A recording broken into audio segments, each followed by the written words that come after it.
La solita super dirigente Adalai. Chiederemo ad architetti e ingegneri di proporre un progetto di riorganizzazione dell'anfiteatro, partendo dal fatto che il comune indicherà alcune direttrici da seguire. Tra queste ci sarà anche la parziale rimozione delle gradinate in legno. Viva il grande sindaco! Attenzione alle parole. Parziale rimozione, ha detto Adalai, non totale, come invece dicono le sentenze, le soprintendenze, gli esperti ed anni alterni anche il sindaco di Cagliari. A quasi 9 anni dallo scempio il comune ancora non si rassegna, Elio, a smantellare tutto. Non si rassegna. E allora, perché siamo qui a quest'ora a piegare il friuso e a dire oggi smontiamo l'anfiteatro? Che speranze ci sono? Oggi nel 2010? Il 2010, fine del mandato, non rischio più. Mi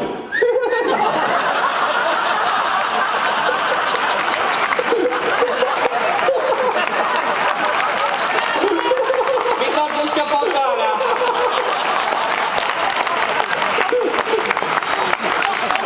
Insomma, facciamo la cronaca di questi ultimi mesi perché ci sono delle belle novità. Parla, dimmi tutto. Vi ricordate la storia del concorso di idee? Ve l'ho appena detto. Bene, il comune annuncia diverse scadenze che poi slittano ovviamente tutte, ma la novità è un'altra. La novità è che il nuovo soprintendente archeologico, il dottor Marco Minoia, riesce a bloccare il bando. Sì, vabbè, anche lui come Santoni, anche lui prende tempo, oppure anche lui evita di difendere tu Vicento dal cemento soltanto perché casualmente la figlia lavora da Q-Album. No, al contrario. Siccome il bando non prevede come condizione prioritaria lo smantellamento delle tribune, il soprintendente Minoia si oppone, facendo sventolare forse qualche documento dal passato. Siamo capiti, eh? Siamo capiti, Augusto Minoia è balordo perché l'hanno eletto soprintendente e vuole fare davvero soprintendente. È una novità! E quindi il concorso di idee verrà bandito tra pochi giorni, il 30 settembre. Tra 5 giorni. E ogni proposta dovrà presupporre lo smontaggio di queste tribune. Tutte! Per questo motivo questo nostro spettacolo rischia veramente di essere l'ultimo spettacolo qui, nella legnaia dell'anfiteatro romano. Vabbè, e se il comune fa il furbo un'altra volta, tipo, c'ho un'idea che smontiamo soltanto il terzo anello. Questa non è un'idea. Si vuole rifare. No, tutta l'architettura delle autorizzazioni, dei nulla osta, sta franando. C'è la sentenza del TAR, le richieste della soprintendenza. Lo sai che per legge la soprintendenza deve dare ogni anno il suo assenso allo svolgimento di spettacoli in area archeologica? Ah, sì, e lo sai che la soprintendenza di Cagliari ha autorizzato gli spettacoli qui all'anfiteatro solo nel 2000? Quindi dal 2001 a oggi, qui è tutto fuori legge. Esatto, anche noi qui siamo fuori legge. Sono fuori legge, è totalmente veramente E poi il legno è marcio, ma l'avete visto nell'anfiteatro? Andate a vedere in che condizioni è lì nelle gradinate. Qui solo per manutenzioni da 10 anni ogni anno si spendono tra i 200 e i 300 mila euro. Venga poi che andate da Clemente Binetti, devo usare In più, Oviccio, tra esposti degli ambientalisti, indagini in corso, sono troppi i magistrati che si stanno facendo certe domande. A scomprendere, Dopo comprendi un stiro che la baracca fa allora, le inadempienze sono enormi. Negli ultimi anni il comune non ha smontato neanche il palco e la platea, eppure gli accordi erano chiari. Quindi smontare adesso conviene a tutti, conviene anche al sindaco Floris che scade nella prossima primavera, non può più essere rieletto ed è riuscito nella titanica impresa di convivere per 10 anni con 3 enormi disastri compiuti o progettati dal suo predecessore Mariano De Logo e di lasciarli così come un cerino acceso.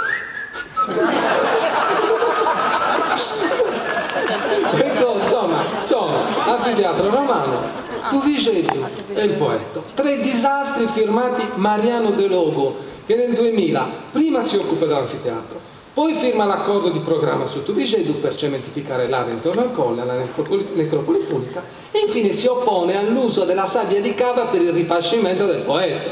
Come sia andata con la sabbia dal mare lo sappiamo tutti. Grazie sindaco, grazie Floris, 10 anni per prendere in mano 3 problemi, non risolverli e lasciare il suo successore, ci vuole talento, grazie Senti, ma Sciollori del 2010 non è da regalarci non così. direi, quanti ne vuoi? L'assessore alla cultura Giorgio Pellegrini, stimato ricercatore dell'Università di Cagliari, storia dell'arte, dichiara ai giornali: l'anfiteatro è solo un rudere e il legno copre un burrone. Io sono futurista! Cosa ridete? Ha detto veramente queste cose. Non bisogna guardare il passato, bisogna rendersi conto che l'anfiteatro romano è un rudere! In fondo le tanto contestate asse in legno, che cosa coprono? Solo burrone! Ma a livello di cadozzoni del poeta, di ragionamenti da O veramente... di cadozzi e basta! Ma tu dici che anche i cadozzoni erano proprio antichi romani, cadozzoni. Va bene, dai, in ogni caso, oggi smontiamo l'anfiteatro, lo smontiamo idealmente.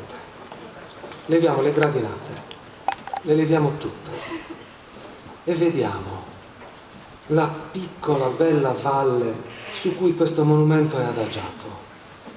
Vediamo in alto i resti delle gradinate dove sono ancora scolpiti i nomi di alcuni abbonati di 2000 anni fa. C'è scritto Nimus, veramente. Sì, è vero. Se fate una visita guidata lo vedete. C'è scritto Nimus, ha lasciato il suo nome. Lo smonteranno.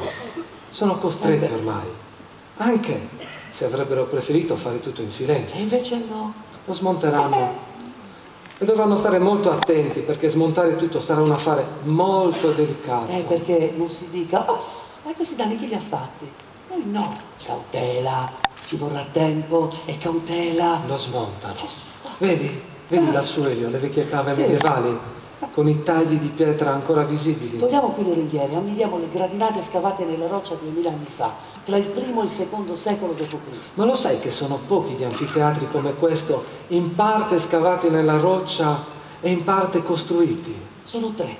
Sono solo 3 in tutto il mondo romano. In questo anfiteatro romano potevano starci fino a 10.000 spettatori. Poi, attenzione, rimuoviamo la platea e come per incanto riscopriamo l'arena. Questo non era un teatro, era un'arena, non c'era nessun palco. Questa sistemazione è un incredibile, assurdo, falso storico.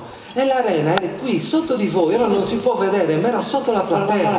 Da lì uscivano le bestie feroci e da lì uscivano i gladiatori. E da lì uscivano i cacciatori per le venazioni. Quando la platea non ci sarà più, torneranno alla luce le fosse scelte, dalle quali gli antichi romani, con un ingegnoso sistema, facevano emergere delle vere e proprie scenografie, delle savane per le cacce. Io lo vedo già l'anfiteatro, di nuovo libero. Ed è bellissimo. E prima o poi tornerà a essere quello che doveva essere, un monumento bellissimo. E di questi 10 anni di bugie, di prese in giro, di omissioni, di interessi privati, di disinformazione, di cattiva politica, cosa resterà? Cosa ci ricorderemo tutti quanti? Almeno i nomi di chi ha fatto tutto questo ce li ricorderemo.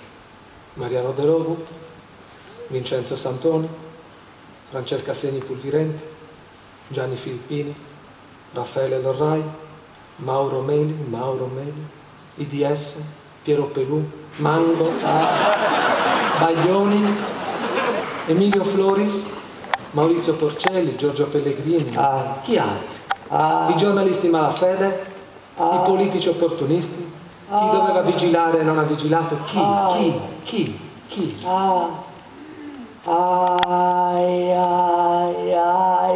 Tempo sacro.